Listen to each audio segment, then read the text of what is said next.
9. Besides that one game, shit, straight shit. I gotta be better.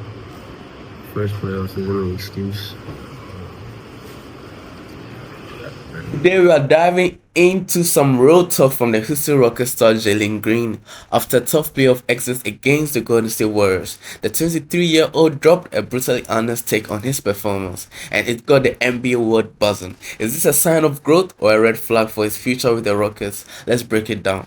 In the playoffs, Curry turns it over. That's the fourth turnover. Green down the other end, throws it down. 6 on a 24, slips, stumbles. Almost lost it, gets it to Thompson. Thompson with 2 on the shot clock, jumper's good. And then Thompson. On May 5th, 2025, NBA Central shared this clip of Jalen Green reflecting on his playoff performance against the Golden State Warriors. The Rockets lost the series in Game 7 to 103-89, and Jalen didn't hold back. He said, quote, "Besides that one game, straight shit, I got to be better." That one game he's talking about, Game 2, where he dropped a franchise playoff recording time 38 points, including 8 threes, in a 109-94 win. But outside of that, numbers tell a rough story. 13.3 points per game on just 37.2% shooting across the series. For a guy who was Houston's leading scorer in the regular season, this was a tough postseason debut.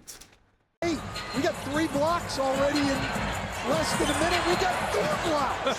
Deflection. Here's Butler. Butler is fouled. The reactions on X were a mixed bag. Some fans praised Jalen for owning his struggle, saying it shows maturity for a 23-year-old, but others weren't so kind.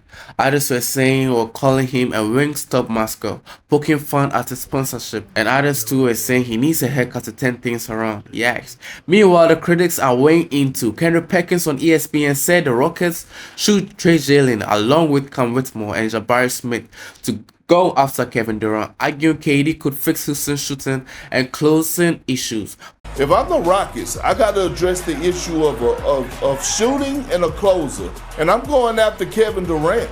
I'll package up Jalen Green, Cam Whitmore, and Jabari Smith and some draft picks and go out and get KD. Not Giannis, but Kevin Durant. And you pair him alongside Amon Thompson, Shangoon with Fred VanVleet. You keep Big Steven Adams, and now you rocking with something. But Lou Williams pushed back, comparing Jalen to young Kobe Bryant. He said, "Imagine if the Lakers turned their back on Kobe when he played, how he played against the Utah Jazz. There's not a lot of Jalen Greens laying around.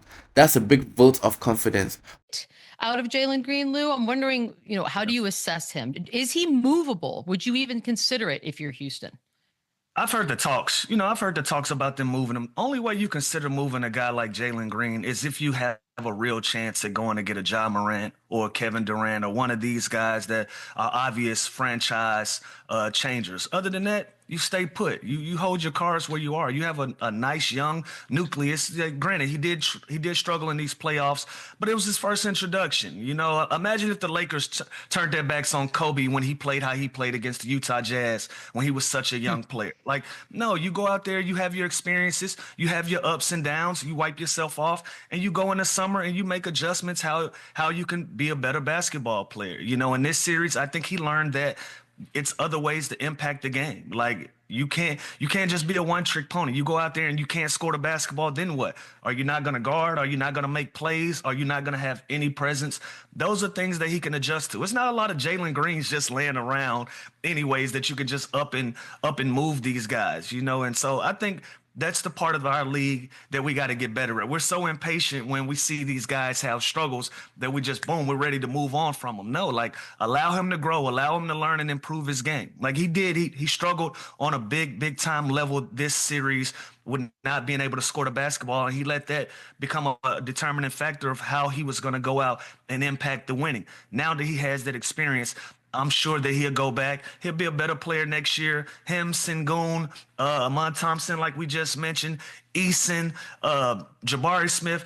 That is a nice nucleus of young talent that you can build around. You don't bust that up because a guy struggled in the playoffs so early in his career. But the trade rumors are heating up, with the Lakers listed as favorites to land Jalen if he's moved per Bovada odds. So what's next for Jalen Green? Let's look at both sides. On one hand, This playoff run exposed his inconsistencies. He struggled against a veteran Warriors team. Draymond Green even mocked him after Game 3, doing this nail-painting gesture to clown Jalen's off-court style. And so did Draymond. Something along the lines like, hey, you don't know me like that. And the stats back up the criticism. Jalen shot under 13 points in the 6 of the 7 games, but on the other hand, the kid's got serious potential. He's only 23, already an all-rookie first-team member, and as Fred VanVleet pointed out, his upside is huge. Some even compare him to Devin Booker at this stage.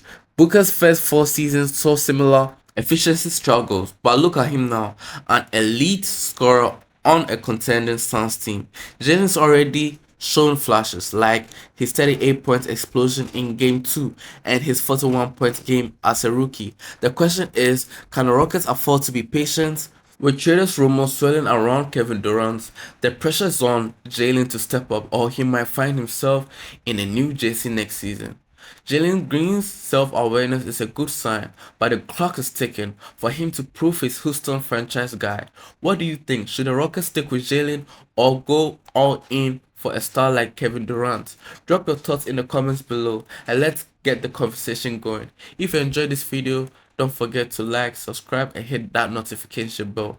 We've got more NBA breakdowns coming your way, including a deep dive on those KD trade rumors. Thanks for watching, and I'll see you in the next one.